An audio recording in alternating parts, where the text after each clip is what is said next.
അൽഹംദുലില്ലാഹ് നഹ്മദുഹു വനസ്തഈനുഹു വനുഅ്മിനു ബിഹി വനതവക്കലു അലൈഹി വനഊദു ബില്ലാഹി മിൻ ശുറൂരി അൻഫുസിനാ വമിൻ സയ്യിആതി അഅമാലിനാ മൻ യഹ്ദിഹില്ലാഹു ഫലാ മുളില്ല ലഹു വമൻ യുദ്ലിൽഹു ഫലാ ഹാദിയ ലഹു വഅശ്ഹദു അൻ ലാ ഇലാഹ ഇല്ലല്ലാഹു വഹ്ദഹു ലാ ശരീക ലഹു വഅശ്ഹദു അന്ന മുഹമ്മദൻ അബ്ദുഹു വറസൂലുഹു أرسله بالهدى ودين الحق ليظهره على الدين كله ولو كره المشركون اللهم صل على محمد وعلى آل محمد كما صليت على إبراهيم وعلى آل إبراهيم إنك حميد مجيد اللهم بارك على محمد وعلى آل محمد كما باركت على إبراهيم وعلى آل إبراهيم إنك حميد مجيد أما بعد ألا إن خير الكلام كلام الله وخير الهدي هدي محمد صلى الله عليه وسلم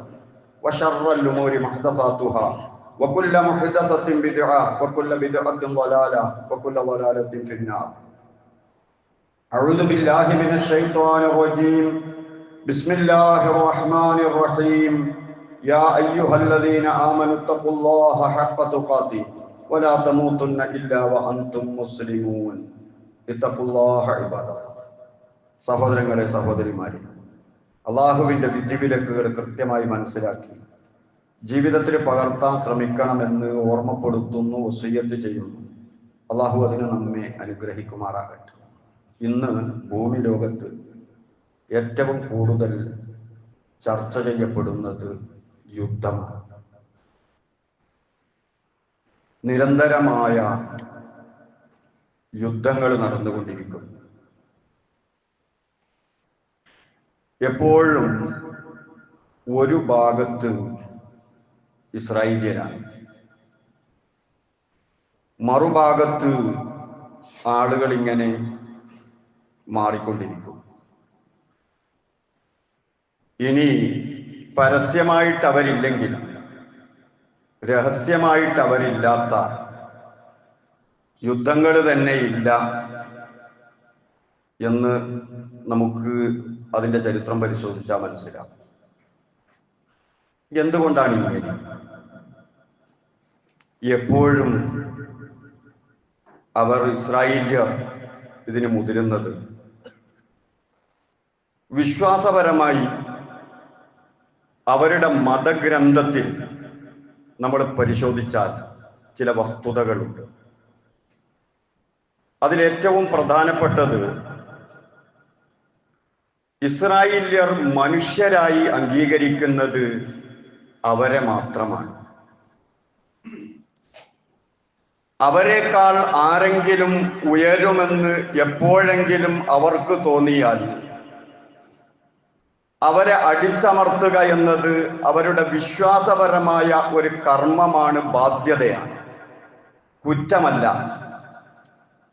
കൊല്ലപ്പെടുന്നത് കുട്ടികളാണെങ്കിലും സ്ത്രീകളാണെങ്കിലും എല്ലാവർക്കും പ്രയാസം തോന്നിയാലും അവർക്കൊരു പ്രയാസം തോന്നാതിരിക്കാനുള്ള കാരണം വിശ്വാസപരമായി അവരുടെ ബാധ്യതയാണത്. അവർ മാത്രമാണ് മനുഷ്യർ. പലപ്പോഴും ആ കാര്യം അവർ തുറന്ന് പറഞ്ഞിട്ടുമുണ്ട്. യുദ്ധവേളകളിലൊക്കെ മറുകക്ഷിയെ നാൽക്കാലികളോട് ഉപമിക്കുന്നതും അതിനേക്കാൾ നികൃഷ്ടരാണെന്ന് പറയുന്നതൊക്കെ ഒരാലങ്കാരിക പ്രയോഗമോ ഒരു യുദ്ധമുഖത്തുള്ള സംസാരമോ അല്ല, മറിച്ച് അടിസ്ഥാനപരമായ വിശ്വാസത്തിന്റെ അടിസ്ഥാനത്തിൽ പറയുന്നതാണ്. വിശുദ്ധ ഖുർആൻ പരിശോധിച്ചാൽ അതിൻ്റെ നല്ലൊരു ഭാഗം ഇസ്രായേല്യർ ആരാണ് എന്ന് പഠിപ്പിക്കാൻ അല്ലാഹു തആല ഉപയോഗിച്ചിട്ടുണ്ട്. അവരെ പഠിക്കണം എന്ന് നമ്മെ ആഹ്വാനം ചെയ്തിട്ടുമുണ്ട് ഖുർആനിൽ. അതുപോലെ തന്നെ ഖുർആനിൽ ഏറ്റവും കൂടുതൽ പേരെടുത്ത് പറഞ്ഞ പ്രവാചകൻ ഇസ്രായേല്യരുടെ നബിയായ മൂസ നബി അലൈഹിസ്സലാം ആണെന്ന് നമുക്കറിയാം. വെറുമൊരു മൂസ നബി അലൈഹിസ്സലാം മാത്രമല്ല ഇസ്രായേലി ജനതയിലേക്ക് വന്നത്. ലോകത്തുള്ള ഏതാണ്ട് എല്ലാ മതങ്ങളെയും ഇസ്രായേല്യർ കൈകാര്യം ചെയ്തിട്ടുണ്ട്. ഇഞ്ചീലിന്റെ സൂക്ഷിപ്പ് ഉത്തരവാദിത്വം അല്ലാഹു തആല ഏറ്റെടുക്കാത്തത് കൊണ്ട് തന്നെ ഇസ്രായേല്യർ അത് വികൃതമാക്കിയിട്ടുണ്ട്. അവരുടെ വേദഗ്രന്ഥവും അവർ നശിപ്പിച്ചിട്ടുണ്ട്. ഖുർആനിന്റെ സൂക്ഷിപ്പധികാരം അല്ലാഹു തആല ഏറ്റെടുത്തത് കൊണ്ട് ഖുർആൻ വികൃതമാക്കാൻ ഇസ്രായേല്യർക്ക് സാധിച്ചിട്ടില്ല.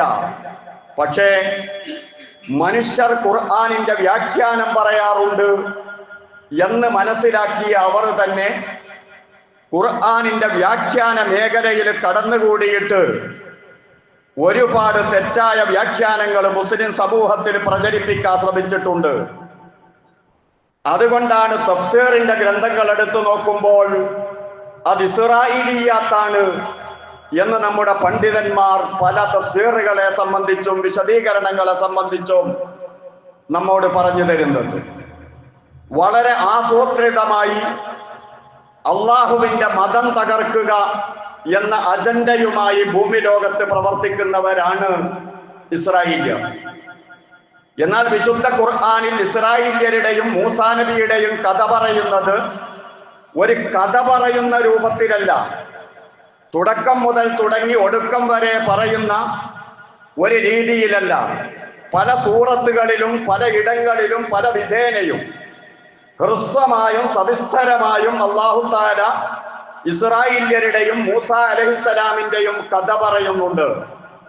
അത്തരം കഥകൾ നമ്മുടെ പൂർവ്വ സൂരികളായ പണ്ഡിതന്മാർ തഫ്സീറിന്റെ ഭാഗമായി തന്നെ വളരെ കോർവയായി കോർത്തിണക്കിയിട്ട് നമുക്ക് സമർപ്പിക്കുന്നുണ്ട്. അള്ളാഹു വിശുദ്ധ ഖുർആനിൽ ആഹ്വാനം ചെയ്യുന്നു, വദ്കുർ ഫിൽ കിതാബി മൂസ, വിശുദ്ധ വേദഗ്രന്ഥങ്ങളിലൂടെ മൂസയെ പഠിക്കണം നിങ്ങൾ. റസൂലുള്ളാഹി സ്വല്ലല്ലാഹു അലൈഹി വസല്ലമയോട് പറഞ്ഞു കൊടുക്കുകയാണ്, മൂസാ നബിയെ ഓർമ്മിക്കണം. ഇന്നഹു കാന മുഖ്ലസൻ വകാന റസൂലൻ നബിയ്യ. ഇന്നഹു കാന മുഖ്ലിസൻ, ഇന്നഹു കാന മുഖ്ലസൻ. രണ്ട് ഖിറാഅത്തുമുണ്ട്. അദ്ദേഹം ആത്മാർത്ഥതയുള്ള സത്യസന്ധനായ ദൂതനും റസൂലുമായിരുന്നു എന്ന് അല്ലാഹു പറയുന്നു. ഇന്നഹു കാന മുഖ്ലസൻ, അദ്ദേഹത്തെ റസൂലാക്കാൻ വേണ്ടി ആളുകളുടെ കൂട്ടത്തിൽ നിന്ന് പ്രത്യേകം അള്ളാഹു തന്നെ തെരഞ്ഞെടുത്ത് നുബുവത്തും റിസാലത്തും കൊടുത്ത മഹാമനുഷ്യനാണ് എന്ന് അല്ലാഹു തആല പറയുകയാണ്. എന്നിട്ട് ചില സന്ദർഭങ്ങളിൽ അല്ലാഹു പറഞ്ഞത്, നത്ലു അലൈക മിൻ നബഇ മൂസ, മൂസ അലൈഹിസ്സലാമിന്റെ വർത്തമാനം നാം തന്നെ നിങ്ങൾക്ക് പറഞ്ഞു തരാം. അല്ലാഹു പറഞ്ഞു തരാമെന്ന് പറഞ്ഞിട്ട് കഥ പറയുന്നു. അതുപോലെ മൂസ അലൈഹിസ്സലാമിന്റെ കഥയും ഇസ്രായേല്യരുടെ ജീവിതവും നിങ്ങൾ പഠിക്കണമെന്ന് ഖുർആനിലൂടെ അല്ലാഹു ആഹ്വാനം ചെയ്യുന്നു. ഇസ്രായേലിയാത്തിലേക്ക് നിങ്ങൾ തിരിച്ചു പോകരുതേ എന്ന് മഹാനായ റസൂലുള്ളാഹി നിരന്തരമായി ഉപദേശിക്കുന്നു. നിങ്ങൾ ചാണിന് ചാണായി മുഴത്തിന് മുഴമായി അങ്ങോട്ട് പോകാൻ സാധ്യതയുണ്ട് എന്ന് നബി സല്ലല്ലാഹു അലൈഹി വസല്ലമ ആശങ്ക പ്രകടിപ്പിക്കുന്നു. അപ്പോൾ എന്താണ് ഇസ്രായേലിയത്തെന്നും ആരാണ് ഇസ്രായേല്യരെന്നും മൂസ അലൈഹിസ്സലാം എങ്ങനെയാണ് അവരെ കൈകാര്യം ചെയ്തതെന്നും കൃത്യമായി മനസ്സിലാക്കൽ അനിവാര്യമായ സംഗതിയാണ് എന്ന് ഖുർആനിലൂടെ അല്ലാഹു തആല തന്നെ പറയുകയാണ്. ഒരു കഥാഗ്രന്ഥമല്ല വിശുദ്ധ ഖുർആൻ. അതുകൊണ്ട് തന്നെ പൂർണ്ണമായി തുടക്കം മുതൽ അവസാനം വരെ കഥ പറയുന്ന ശൈലിയല്ല ഖുർആൻ സ്വീകരിച്ചത്. മൂസാ നബി അലൈഹിസ്സലാമിന്റെ പ്രബോധിത സമൂഹത്തിന്റെ നേതാക്കളെ സംബന്ധിച്ച് ഖുർആൻ പറയുന്നുണ്ട്, ഫിർഔനിനെ പരിചയപ്പെടുത്തുന്നുണ്ട്. ഫിർഔൻ ഒരു വ്യക്തിയുടെ പേരല്ല, മറിച്ച് അതൊരു രാജവംശമാണ്. അക്രമികളായ ഒരു രാജവംശമുണ്ടായിരുന്നു. അവര് ഓരോരുത്തരായി ഇങ്ങനെ മാറി മാറി വന്നതാണ്. അവരുടെ കൂട്ടത്തിൽ ഏറ്റവും ക്രൂരനായ ഫിർഔൻ, ആ ഫിർഔനിനെയാണ് മൂസാ നബി അലൈഹിസ്സലാമിന് അഭിമുഖീകരിക്കേണ്ടി വന്നത്. ആ ഫിർഔനിനെ ഖുർആൻ പരിചയപ്പെടുത്തുന്നത് ഇന്ന ഫിർഔന അലാ ഫിൽ അർള്, ഫിർഔൻ ഭൂമിയിൽ വലിയ ധിക്കാരിയായിരുന്നു, വലിയ അഹങ്കാരിയായിരുന്നു, വലിയ ദുരഭിമാനിയായിരുന്നു. വജഅല അഹ്ലഹാ ശിയഅ, അവന്റെ ഭരണീയരെ പല തട്ടുകളിലാക്കി വിഭജിച്ചിട്ട് മേലാളന്മാരെയും കീഴാളന്മാരെയും ഉണ്ടാക്കി. അവരുടെ കൂട്ടത്തിൽ ചിലരെ ബലഹീനരാക്കി, അധർമ്മ വിഭാഗമാക്കി. അവരുടെ ആൺമക്കളെയൊക്കെ വല്ലാതെ കൊന്നുകളഞ്ഞു ഫിർഔൻ. 70,000 കുട്ടികളെ കഴുത്തറുത്ത് കൊന്നുകളഞ്ഞു എന്ന് തഫ്സീറുകളിൽ കാണാം. അതിലേറെ മക്കളെ അവൻ കൊല്ലുകയുണ്ടായി എന്നും മറ്റു തഫ്സീറുകളിൽ കാണാം. ഏതായിരുന്നാലും ഈ ഫിർഔൻ ഇത്രയും ക്രൂരമായി കൊലപാതകം നടത്തിയതും കുട്ടികളെ കൊന്നതും എന്തിനാണ് എന്ന് വളരെ വ്യക്തമായി തഫ്സീറുകൾ നമുക്ക് പറഞ്ഞു തരികയാണ്. ആ ഫിർഔൻ എന്ന ഭരണാധികാരിയുടെ പേര് ഖുർആൻ പറയുന്നില്ല. വ്യക്തിഹത്യ എന്നത് ഖുർആനിന്റെ ശൈലിയല്ല. വ്യക്തികളെ പേരെടുത്ത് പറഞ്ഞുകൊണ്ട് നിന്ദിക്കുന്ന ശൈലി ഖുർആനിലില്ല. ആകെ പറഞ്ഞത് അബൂലഹബിന്റെ പേരാണെങ്കിലും അദ്ദേഹത്തിന്റെ ആദർശ പാപ്പരത്വം പറയാൻ വേണ്ടിയിട്ടാണ് ആ പേര് പറഞ്ഞത് എന്ന് നമുക്ക് കാണാൻ കഴിയും. ഖുർആൻ ഇതുപോലെ പേര് പറയാതെയാണ് പല ചരിത്രങ്ങളും പറയാറുള്ളത്. അസ്ഹാബുൽ കഹ്ഫിന്റെ ചരിത്രം പറഞ്ഞു ഖുർആൻ, അവരുടെ പേര് പറഞ്ഞിട്ടില്ല. ദുൽഖർനൈൻ, അതുപോലെ തന്നെ മൂസാ നബി അലൈഹിസ്സലാമിന്റെ അൽ കഹ്ഫിൽ പറയുന്ന ഒരു സാലിഹായ മനുഷ്യന്റെ കൂടെയുള്ള സഞ്ചാരം, ഇതെല്ലാം പറഞ്ഞു. പക്ഷെ പേര് പറഞ്ഞിട്ടില്ല. യാസീൻകാരന്റെ പേര് ഖുർആൻ പേരെടുത്ത് പറഞ്ഞിട്ടില്ല. അവിടെയൊക്കെ ആ കഥയുടെ കാതലായ വശം, അതാണ് ആവശ്യം. അവിടെയുള്ള ആദർശം, മറുപുറത്തിന്റെ സ്ഥിതി, ഇതൊക്കെ പകർത്തിയെടുക്കലാണ് ഉദ്ദേശം, അല്ലാതെ കഥ പറയലല്ല. ഏതായാലും ഫിർഔനിന്റെ വിശ്വാസം ഖുർആൻ പറഞ്ഞു തരുന്നു. വഖാല ഫിർഔൻ, ഫിർഔൻ പറഞ്ഞു, യാ അയ്യുഹൽ മലൗ, ഓ പ്രമുഖന്മാരെ, മാ അലിംതു ലക്കും മിൻ ഇലാഹിൻ ഗൈരി. ഖുർആൻ തന്നെ പറഞ്ഞു തരിക, ഞാനല്ലാത്ത ഒരു ഇലാഹ് നിങ്ങൾക്കുള്ളതായി എനിക്കറിയില്ല. ഫിർഔനിന്റെ കൊട്ടാരത്തിൽ ഭരണത്തിലുള്ള പ്രമുഖന്മാർ അവരെല്ലാവരും കൂടിയിരുന്നിട്ട് ഒരു പൊങ്ങച്ചം പറയുന്ന ചർച്ച സംഘടിപ്പിക്കപ്പെടാറുണ്ട്. അങ്ങനെ മൂസാ അലൈഹിസ്സലാമിന്റെ പ്രബോധനത്തെ സംബന്ധിച്ച് ഫിർഔനിന്റെ കൊട്ടാരത്തിൽ നടന്ന ഒരു ചർച്ചയിൽ ഫിർഔൻ പറയാണ്, ഇവൻ എന്ത് വാദം കൊണ്ടാ വന്നിരിക്കുന്നത്? ഓ പ്രമുഖന്മാരെ, മാ അലിംതു ലക്കും മിൻ ഇലാഹിൻ ഗൈരി, ഞാനല്ലാത്ത ആരാധ്യനുണ്ടോ നിങ്ങൾക്ക്? അപ്പോൾ ഫിർഔൻ ഇലാഹാണ് എന്ന് സ്വയം പ്രഖ്യാപിക്കുകയും ഭരണീയരായ ആളുകൾ അവരുടെ പ്രവർത്തനത്തിലൂടെ ഫിർഔനിനെ ആരാധിച്ചു കൊണ്ടിരിക്കുകയും ചെയ്യുന്ന ഒരു ചുറ്റുപാട്. എന്നിട്ട് ഫിർഔൻ പറയുകയാണ്, ഫഔഖിദ് ലി യാ ഹാമാൻ, ഓ ഹാമാനെ, എനിക്ക് നീ ഇഷ്ടിക കൊണ്ട് ഒരു വലിയ കെട്ടിടം പണിതു തരണം. ഞാൻ ആ കെട്ടിടത്തിന്റെ മുകളിൽ കയറിയിട്ട് മേലെ ഒരു പടച്ചവനുണ്ട്, അള്ളാഹു ഉണ്ട് എന്ന് മൂസ പറയുന്നുണ്ടല്ലോ, ഞാനൊരു വാന നിരീക്ഷണം നടത്തട്ടെ. അതിനു വേണ്ടി എനിക്ക് ഒരു വലിയ കെട്ടിടം പണിതു തരണം എന്ന് പരിഹാസ രൂപേണെ മൂസ അലൈഹിസ്സലാമിന്റെ ദഅവത്തിനെ ആളുകളുടെ ഇടയിൽ വളരെ പുച്ഛമായി അവതരിപ്പിക്കാൻ വേണ്ടി ആ വലിയ സദസ്സിൽ വെച്ച് ഫിർഔൻ പ്രഖ്യാപിച്ചത് വിശുദ്ധ ഖുർആനിലൂടെ അല്ലാഹു തആല നമ്മോട് പറഞ്ഞു തരികയാണ്. അല്ലാഹു പറയുന്നു, വസ്തക്ബറ ഹുവ വജുനൂദുഹു, അവനും അവന്റെ പാർട്ടിയും അവന്റെ സേനയും എല്ലാം അഹങ്കാരികളായി പോയി. ഫിൽ അർള്, ഭൂമിയിൽ അവർ അഹങ്കാരികളായി ജീവിച്ചു. ബിഗൈരിൽ ഹഖ്, അത് അവർക്ക് ചേർന്നതല്ലായിരുന്നു, അവരങ്ങനെയല്ലായിരുന്നു ജീവിക്കേണ്ടത്. വളന്നു അന്നഹും ഇലൈനാ ലാ യുർജഊൻ, നമ്മളിലേക്ക് തിരിച്ചു വരുമെന്ന ചിന്ത അവർക്കില്ലാതെ പോയി. അതാണ് സംഭവിച്ചത് എന്ന് അല്ലാഹു തആല അവരെ വിമർശിച്ചുകൊണ്ട് പറയുകയാണ്. അങ്ങനെ ഞാനാണ് ഇലാഹ് എന്ന്, ആരാധ്യനെന്ന് പറഞ്ഞ് അതിങ്ങനെ കൂടിക്കൂടി ഒരു 10-40 കൊല്ലം കഴിഞ്ഞപ്പോ ഫിർഔൻ പറഞ്ഞു, ഫഖാല അന റബ്ബുകുമുൽ അഅ്ലാ, ഞാൻ ഇലാഹ് മാത്രമല്ല, നിങ്ങളുടെ റബ്ബാണ്. ഈ ലോകം നിയന്ത്രിക്കുന്നത്, ഈ നാട്ടിൽ നിങ്ങൾക്ക് ഭക്ഷണ സാധനങ്ങൾ വിതരണം ചെയ്യുന്നത്, ഈ നൈൽ നദി ഒഴുകുന്നത് ഇതെല്ലാം എന്റെ അധീനത്തിലാണ്. എനിക്ക് നിങ്ങൾ കണ്ടോ, ഇതുവരെ ഒരു രോഗവും ബാധിച്ചിട്ടില്ല, യാതൊരുവിധ കുഴപ്പവും. എല്ലാം എന്റെ അധീനത്തിന് ഭംഗിയായി നടക്കുന്നു. ഞാൻ നിങ്ങളുടെ റബ്ബാണ്. ഞാനല്ലാത്ത റബ്ബ് നിങ്ങൾക്കില്ല, ഞാനല്ലാത്ത ഇലാഹ് നിങ്ങൾക്കില്ല. ഈ രൂപത്തില് ധിക്കാരത്തിന്റെ അഹങ്കാരത്തിന്റെ കൊടുമുടിയിൽ വാണ് ഭരിച്ചുകൊണ്ടിരിക്കുകയാണ് ഫിർഔൻ. ഈ ഫിർഔൻ അടിമകളാക്കി വച്ചിരിക്കുന്നത് ആരെയാണ്? യാക്കൂബ് നബി അലൈഹിസ്സലാമിന്റെ മക്കളെയാണ്. ഇബ്രാഹിം നബി അലൈഹിസ്സലാമിന്റെ മകൻ ഇസ്ഹാഖ് അലൈഹിസ്സലാം, ഇസ്ഹാഖ് അലൈഹിസ്സലാമിന്റെ മകൻ യാക്കൂബ് നബി അലൈഹിസ്സലാം. ആ യാക്കൂബ് നബിയുടെ മറ്റൊരു പേരാണ് ഇസ്രായേൽ. ആ ഇസ്രായേൽ എന്ന പ്രവാചകന്റെ മക്കളായത് കൊണ്ടാണ് ബനു ഇസ്രായേൽ, ബനു ആദം എന്ന് പറയുന്നത് പോലെ ബനു ഇസ്രായേൽ, ഇസ്രായേലിന്റെ മക്കൾ എന്ന് പറയുന്നത്. അപ്പൊ ഇസ്രായേല്യർ എന്ന് പറയുന്നത് ചില്ലറക്കാരല്ല.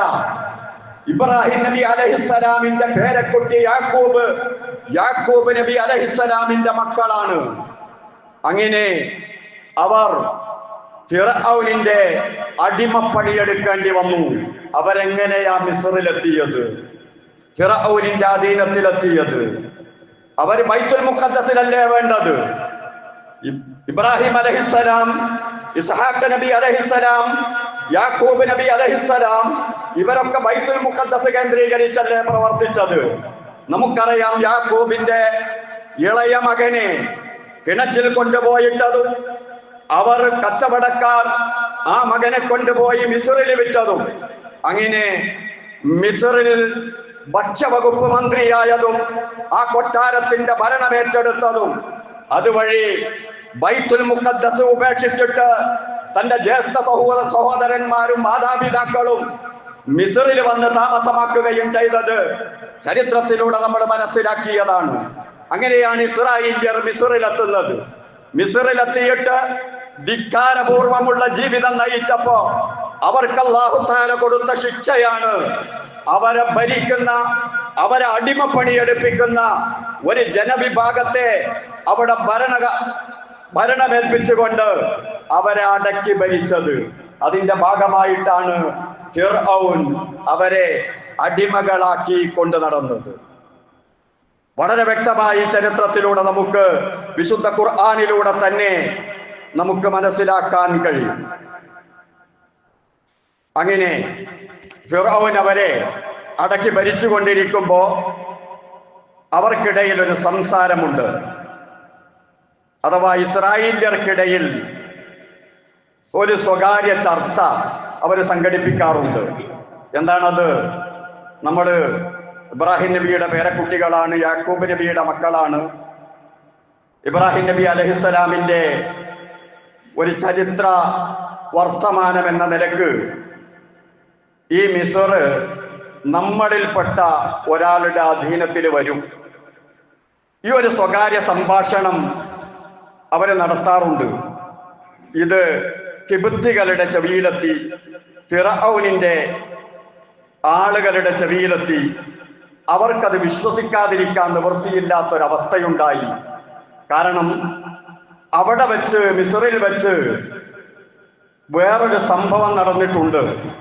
ഇബ്രാഹിം നബി അലൈഹിസ്സലാം പണ്ട് സാറയുമായി അതുവഴി യാത്ര ചെയ്യുമ്പോ സാറയെ ഉപദ്രവിക്കാൻ ശ്രമിച്ച ഒരു രാജാവിനെ അവിടെ വെച്ച് അള്ളാഹു പരീക്ഷിക്കുകയും ശിക്ഷിക്കുകയും ഒക്കെ ചെയ്തിട്ടുണ്ട്. അങ്ങനെയാണല്ലോ ഹാജറയൊക്കെ സമ്മാനമായി കൊടുത്ത് തൽക്കാലം തടിയൂരേണ്ടി വന്നത്. അപ്പൊ ഇവര് ചില്ലറക്കാരല്ല എന്ന ഒരു ധാരണ കിബുത്തികൾക്കുണ്ട്. ഇങ്ങനെ ഉണ്ടായിക്കൊണ്ടിരിക്കുമ്പോഴാണ് ഫിറഔൻ ഒരു സ്വപ്നം കാണുന്നത്. എന്താണ് ആ സ്വപ്നം? ബൈത്തുൽ മുഖദ്ദസിന്റെ ഭാഗത്ത് നിന്ന് ഇതാ ഒരു അഗ്നി പുറപ്പെടുകയാണ്. ആ അഗ്നി പുറപ്പെട്ട് വന്നിട്ട് മിസ്റിലെത്തുകയും മിസ്റിൽ ഭരണം നടത്തുന്ന കിബുത്തികളെ മുഴുവനും കൊന്നൊടുക്കുകയും ഇസ്രായേല്യർക്ക് അതുകൊണ്ട് യാതൊരു പോറലും പറ്റാതിരിക്കുകയും ചെയ്യുന്ന ഒരു വലിയ സ്വപ്നം കണ്ട് യാഥാർത്ഥ്യമാണ് എന്ന് തോന്നുന്ന വിധത്തിലുള്ള സ്വപ്നമായത് കൊണ്ട് ഫിർഔൻ തന്നെ പേടിച്ചു പോയി. ജ്യോത്സ്യന്മാരെ വിളിച്ചുകൂട്ടി, അതുപോലെ അവന്റെ കാര്യങ്ങളൊക്കെ പറയുന്ന ഉപദേശകന്മാരെ വിളിച്ചുകൂട്ടി സ്വപ്നത്തിന്റെ വ്യാഖ്യാനം പറയിച്ചപ്പോ അവര് പറഞ്ഞു, ഇസ്രായേൽ വിഭാഗത്തിൽ ഒരു കുഞ്ഞ് ജനിക്കാൻ പോകുന്നു. ആ കുഞ്ഞ് ഇതിന്റെ ഭരണം പിടിച്ചടക്കുകയും തിബത്തികളെ മുഴുവനും നശിപ്പിക്കുകയും ചെയ്യും. അതാണ് അതിന്റെ വ്യാഖ്യാനം എന്ന് പറഞ്ഞപ്പോ അതിനെ തുടർന്ന് ആ കുഞ്ഞിനെ ഇല്ലാതാക്കാൻ ഫിർഔൻ ചെയ്തതാണ് മുഴുവൻ ആളുകളെയും മുഴുവൻ ആൺകുഞ്ഞുങ്ങളെയും കൊന്നുകളയണമെന്ന നിയമം പാസാക്കിയത്. അന്ന് മുതൽ ഏതെങ്കിലും ഇസ്രായേലി സ്ത്രീകൾ ഗർഭിണികളാണെങ്കിൽ അവർ കിബുത്തികളുടെ നിരീക്ഷണത്തിലാണ്. പുരുഷന്മാരായ ഉദ്യോഗസ്ഥരും സ്ത്രീകളും എല്ലാവരും നിരന്നു നിന്നിട്ട് പരിശോധന നടത്തുകയും ആൺകുട്ടിയാണെങ്കിൽ നിഷ്ഠൂരമായി കൊന്നുകളയുകയും ചെയ്യുന്ന അവസ്ഥയായിരുന്നു ഉണ്ടായിരുന്നത് എന്ന് വളരെ വ്യക്തമായി വിശുദ്ധ ഖുർആൻ നമ്മോട് പറഞ്ഞു തരികയാണ്. പക്ഷേ അല്ലാഹു തആല ഒരു കാര്യം പ്ലാൻ ചെയ്താൽ അത് അതുപോലെ അല്ലാഹു നടപ്പിന് വരുത്തും, വ്യക്തമായി നടപ്പിന് വരുത്തും. അല്ലാഹു പറയുന്നു, വനുരീദു അൻ നമുന്ന അലല്ലദീന സ്തുദ്ഇഫു ഫിൽ അർള്, ഭൂമിയിൽ അടിച്ചമർത്തപ്പെട്ട ഇസ്രായേൽ വിഭാഗത്തിന് നന്മ ചെയ്യണം, അവരെ അനുഗ്രഹിക്കണം എന്ന് നമ്മൾ ഉദ്ദേശിച്ചു. വനജ്അലഹും അഇമ്മതൻ വനജ്അലഹുൽ വാരിസീൻ, അവരാകണം ഇമാമുമാർ, അവരാകണം ഭരണകർത്താക്കൾ, അവരാകണം ഈ മിസ്റിന്റെ അനന്തരാവകാശികൾ എന്ന് നാം ഉദ്ദേശിച്ചു. ഫിർഔൻ അത് തടയാനും ശ്രമിച്ചു. എന്നിട്ടോ അല്ലാഹു തആല ആ സംഭവത്തിലൂടെ ഫിർഔനിനോട് പറഞ്ഞതെന്താ? അനുഭവത്തിലൂടെ പറഞ്ഞതെന്താ? നിന്റെ ശത്രുവിനെ ഞാൻ നിന്റെ കൊട്ടാരത്തിൽ വളർത്തും. അതെ, നിന്റെ അന്നം കുടിച്ച്, നിന്റെ അന്നം കഴിച്ച്, നിന്റെ വെള്ളം കുടിച്ച്, നിന്റെ സംരക്ഷണത്തിൽ, നിന്റെ തണലിൽ, നിന്റെ വീട്ടിൽ നിന്റെ ശത്രുവിനെ ഞാൻ വളർത്തി വലുതാക്കുമെന്ന് അള്ളാഹു അനുഭവത്തിലൂടെ കാണിച്ചു കൊടുക്കുക വഴി അള്ളാഹുവാണ് ഖവിയ്യ്, അവനാണ് ഹക്കീം, അവനാണ് അലീം എന്ന് കൃത്യമായി ബോധ്യപ്പെടുത്തുന്ന കഥയാണ് മൂസ നബി അലൈഹിസ്സലാമിന്റെ കഥ. മൂസ നബി അലൈഹിസ്സലാമിന്റെ ചരിത്രം തൗഹീദാണ്, മറുപക്ഷത്ത് ശിർക്കാണ്. ഞാൻ ഇലാഹാണ്, അല്ല ഞാൻ റബ്ബ് കൂടിയാണ് എന്ന് പറഞ്ഞ ഫിർഔനിനെതിരെ തൗഹീദ് പറഞ്ഞുകൊണ്ട് മൂസാ നബി അലൈഹിസ്സലാം കടന്നു ചെന്ന കഥയാണ് ഖുർആനിന് പറയാനുള്ളത്. നമ്മള് മുഹറം മാസത്തിലേക്ക് അടുക്കുകയാണ്. മുഹറം മാസത്തിലാണല്ലോ ആശൂറാ, താസുആ, അതിലൂടെ മൂസാ അലൈഹിസ്സലാമിന്റെ ചരിത്രമല്ലേ ഓർമ്മിക്കുന്നത്. ഖലീലുല്ലാഹിയുടെ ജീവിത കഥ കഴിഞ്ഞു, ഇനി കലീമുല്ലാഹിയിലേക്ക് പോവുകയാണ്. എല്ലാം തൗഹീദാണ്. തൗഹീദിന് വേണ്ടി അല്ലാഹു സുബ്ഹാനഹു വ തആല നിയോഗിച്ച പ്രവാചകന്മാരായത് കൊണ്ട് നിങ്ങളത് പഠിക്കണേ, നിങ്ങളത് ആലോചിക്കണേ. ഇസ്രായേല്യരുടെ അവസ്ഥ എന്താണെന്ന് മനസ്സിലാക്കണേ. അവരെങ്ങനെയൊക്കെയാണ് പിഴച്ചതെന്ന്, അവർക്ക് എന്തെല്ലാം ആനുകൂല്യങ്ങളാണ് അല്ലാഹു ചെയ്തു കൊടുത്തതെന്ന് നിങ്ങൾ മനസ്സിലാക്കണേ എന്ന് ഖുർആനിലൂടെ നിരന്തരമായി അല്ലാഹു പറയുന്നത്. അതിൽ നിന്ന് പാഠം ഉൾക്കൊണ്ടുകൊണ്ട് നമ്മൾ മാറുവാൻ വേണ്ടിയാണ്. അല്ലാഹു തആല പ്ലാൻ നടപ്പിലാക്കാൻ പോവുകയാണ്. മൂസാ നബി അലൈഹിസ്സലാമിനെ ജനിപ്പിക്കാൻ അല്ലാഹു തആല തീരുമാനിക്കുകയാണ്. അല്ലാഹു തആല മൂസാ നബി അലൈഹിസ്സലാമിന്റെ ഉമ്മയെ സാന്ത്വനപ്പെടുത്തിക്കൊണ്ട് പറഞ്ഞത് കാണാം വിശുദ്ധ ഖുർആനിൽ. അല്ലാഹു തആല അത് വളരെ വ്യക്തമായി ഖുർആനിലൂടെ ആ ചരിത്രം സവിസ്തരം നമ്മോട് പറഞ്ഞു തരികയാണ്. കൃത്യമായി അള്ളാഹു പറഞ്ഞ ചരിത്രങ്ങൾ ഉൾക്കൊണ്ട് അതിന്റെ പാഠം നമ്മുടെ തൗഹീദി ജീവിതത്തിൽ പകർത്തി ജീവിക്കാൻ തൗഫീഖ് നൽകുമാറാകട്ടെ. അഖൂലു ഖൗലി ഹാദാ വഅസ്തഗ്ഫിറുല്ലാഹൽ അലീം ലി വലക്കും വഅസ്തഗ്ഫിഹി അന്നി വഅൻകും വഅൻ ജമീഇൽ മുസ്ലിമീന വൽ മുഅ്മിനീന അജ്മഈന ഫസ്തഗ്ഫിറൂ ഇന്നഹു ഹുവൽ ഗഫൂറുർ റഹീം.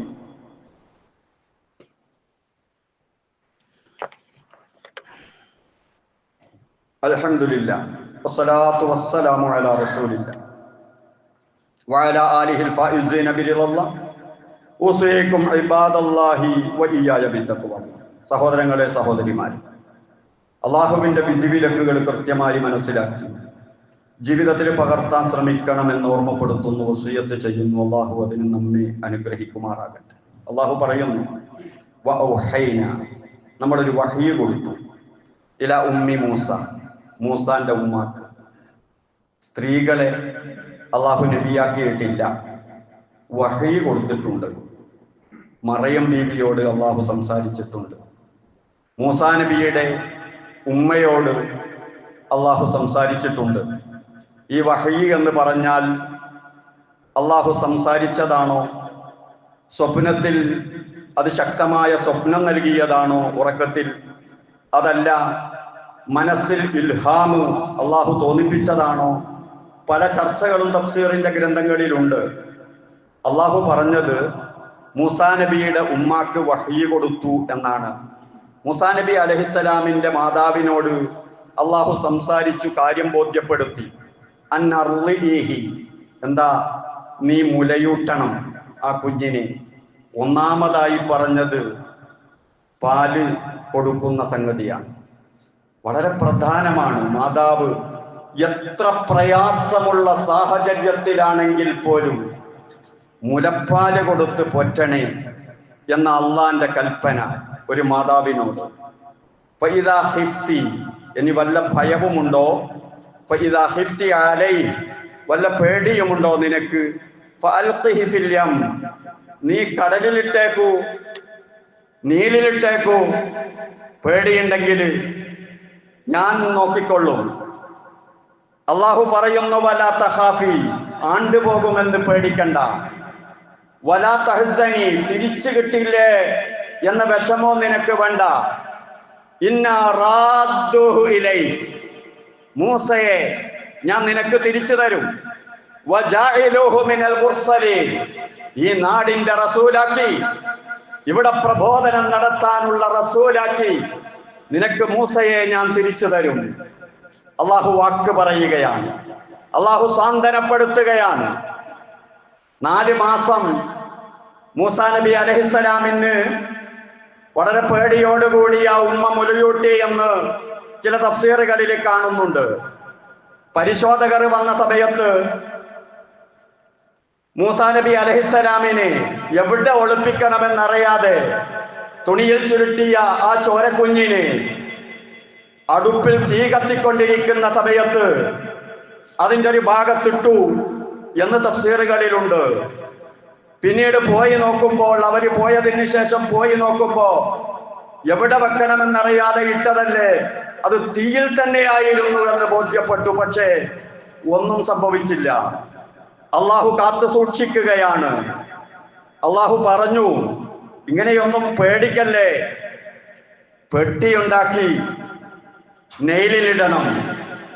തഫ്സീറുകളിൽ കാണാം, 5 ചാൺ നീളവും വീതിയുമുള്ള സമചതുരത്തിലുള്ള പെട്ടിയുണ്ടാക്കി അതിൽ മൂസയെ ഇട്ടടച്ച് അങ്ങനെ നെയിലിൽ കൊണ്ടുപോയിട്ട് ഓളങ്ങളിലൂടെ അതിങ്ങനെ ഒഴുകി കണ്ണിന്റെ കാഴ്ച പരിധിയിൽ നിന്ന് പുറത്തു പോയപ്പോ ഉടനെ വന്നു ഇബ്ലീസ് ലഅനത്തുല്ലാഹി അലൈഹി മൂസയുടെ ഉമ്മയുടെ അടുത്തേക്ക്. എന്നിട്ട് പറഞ്ഞു, മറ്റു കുഞ്ഞുങ്ങളെ പോലെ ഫിർഔനിന്റെ ആളുകൾ വന്ന് കൊന്നിട്ടുണ്ടെങ്കിൽ ആ മയ്യത്ത് കുളിപ്പിക്കുകയും മറമാടുകയും നിനക്ക് ചെയ്യാമായിരുന്നല്ലോ, ഇതിപ്പോ അതൊന്നും ഇല്ലാത്ത ഒരവസ്ഥയല്ലേ എന്ന് അല്ലാഹു തആല അപ്പോഴാണ് മൂസാ നബി അലൈഹിസ്സലാമിന്റെ മാതാവിനോട് പറഞ്ഞത്, ഇന്നാ റാദ്ദുഹു ഇലൈക്, വിഷമിക്കണ്ട, ഞാൻ തിരിച്ചു തരും. ഞാൻ വാങ്ങിയതല്ലേ, ഞാൻ തിരിച്ചു തരും. ഞാൻ മുർസലീങ്ങളുടെ കൂട്ടത്തിലാക്കും എന്ന് അല്ലാഹു തആല വാക്ക് പറഞ്ഞത് അപ്പോഴാണ്. ഒരു വലിയ കവിയുണ്ട്, അസ്മുഈ ഇമാം. അദ്ദേഹം ഒരു ദിവസം ഇങ്ങനെ നടക്കുകയാണ്. ഈ ആയത്തിനെ പറ്റി അദ്ദേഹം പറയാ. അദ്ദേഹം നടക്കുമ്പോ ഒരു ഗ്രാമീണ അറബി വനിത, കവിയത്രി കൂടിയാണ്. അവർ പാശ്ചാത്തപിക്കുന്നു അള്ളാഹുവിനോട്. പാശ്ചാത്തപിച്ചുകൊണ്ട് അവർ പറയാണ്, അസ്തഗ്ഫിറുല്ലാഹ ലിദംബി കുല്ലി قبلت إنسانا بغير حل مثل الغزالي ناعما في ذل فانتصف الليل ولم أصلي. ഞാൻ എൻ്റെ ജീവിതത്തിൽ ഒരു വലിയ തെറ്റ് ചെയ്തു പോയി.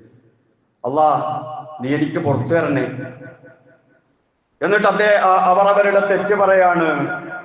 എന്തോ ഒരു പുരുഷനുമായുള്ള ഒരു സമ്പർക്ക ബന്ധത്തെ സംബന്ധിച്ച്, അതിന്റെ ആരവത്തെ സംബന്ധിച്ചാണ് പറയുന്നത്. അങ്ങനെ ആ രാത്രി എനിക്ക് നമസ്കരിക്കാൻ പോലും പറ്റിയില്ല എന്ന ഒരു തൗബയുടെ ഈരടി. പക്ഷേ സാഹിത്യ ലോകത്ത് ഏറെ ചർച്ച ചെയ്യപ്പെട്ട ഒരു വരിയാണത്. അസ്മൂഈ വലിയ കവിയാണ്. അദ്ദേഹം പറഞ്ഞു, ഇതെന്തൊരു സാഹിത്യ വാക്കാണിത് എന്ന് ചോദിച്ചപ്പോ ആ സഹോദരി പറഞ്ഞു, ഇല്ല, ഇതൊന്നും സാഹിത്യ വാക്കല്ല, അള്ളാഹ് പറഞ്ഞത് കേട്ടില്ലേ? മൂസാ നബി അലൈഹിസ്സലാമിന്റെ മാതാവിനോട് അല്ലാഹു തആല പറഞ്ഞ വാക്ക് കേട്ടില്ലേ എന്ന് പറഞ്ഞുകൊണ്ട് ഓതിക്കൊടുക്കുകയാണ്. വൗഹൈനാ ഇലാ ഉമ്മി മൂസ. ഒരൊറ്റ ആയത്തിൽ രണ്ട് കൽപ്പന. ഒന്ന്, ആ കുഞ്ഞിന് മുല കൊടുക്കണം. രണ്ടാമത്തെ കൽപ്പന, പേടിക്കുകയാണെങ്കിൽ പെട്ടിയിലിട്ട് നദിയിലിടണം. അതേ ആയത്തിൽ തന്നെ രണ്ട് വിരോധന. നീ വിഷമിക്കാൻ പാടില്ല, നീ പേടിക്കാൻ പാടില്ല. രണ്ട് വിരോധന, രണ്ട് സന്തോഷ വർത്തമാനങ്ങൾ. ആ കുട്ടിയെ ഞാൻ നിനക്ക് തിരിച്ചു തരും. ഈ നാടിന്റെ പ്രവാചകനായിട്ട് ഞാൻ ആ കുട്ടിയെ മാറ്റിയെടുക്കും. ഇത്രയും ബഹുലമായ ആശയം ഒരു ആയത്തിൽ ഉൾക്കൊള്ളിക്കുന്ന അല്ലാഹുവിന്റെ ഖുർആനിന്റെ സാഹിത്യ സമ്പുഷ്ടി. ആ സമ്പുഷ്ടിയുടെ മുന്നിൽ എന്റെ ഒരു വരി കവിത എവിടെ നിൽക്കുന്നു എന്ന് അറബി വനിതകളും അതുപോലെ സാഹിത്യകാരന്മാരും ചോദിച്ചു പോകുന്ന ആ ശൈലിയിലാണ് വിശുദ്ധ ഖുർആൻ അല്ലാഹു തആല അവതരിപ്പിച്ചത്. ഖുർആനിലേക്ക് ആളുകൾ ആകർഷിക്കാനുള്ള കാരണവും അത് തന്നെയാണ്. ഏതായാലും മൂസ നബി അലൈഹിസ്സലാമിന്റെ ചരിത്രം ഖുർആനിലൂടെ കൃത്യമായി മനസ്സിലാക്കി അത് ഉൾക്കൊണ്ട് പ്രബോധന രംഗത്ത് അത് ഉപയോഗപ്പെടുത്താൻ നമ്മൾ ശ്രമിക്കണം. അള്ളാഹു അതിന് തൗഫീഖ് നൽകുമാറാകട്ടെ. അള്ളാഹുവേ, നിന്റെ മഹത്തുക്കളായ പ്രവാചകന്മാരോടൊപ്പം നിന്റെ സ്വർഗലോകത്ത് ഒരുമിച്ച് കൂടാൻ തൗഫീഖ് നൽകണേ റഹ്മാനെ. അവരെല്ലാവരും ഏറ്റുപിടിച്ച തൗഹീദിന്റെ വാക്താക്കളായി ജീവിക്കാനും ആ തൗഹീദ് പ്രബോധനം ചെയ്യാനും അതിനെതിരെ വരുന്ന എല്ലാവിധ തടസ്സങ്ങളും നിർമാർജനം ചെയ്യാനും തൗഫീഖ് നൽകണേ റഹ്മാനെ. അല്ലാഹുവേ, അശേഷം ശിർക്കില്ലാത്ത ഒരു മാനസികാവസ്ഥ നൽകി അനുഗ്രഹിക്കണേ റഹ്മാനെ. അല്ലാഹുവേ, എല്ലാവിധ തെറ്റുകുറ്റങ്ങളും പുറത്ത് നിന്റെ സാലിഹീങ്ങളോടൊപ്പം സ്വർഗത്തിൽ ഒരുമിച്ച് കൂട്ടി അനുഗ്രഹിക്കണേ റഹ്മാനെ.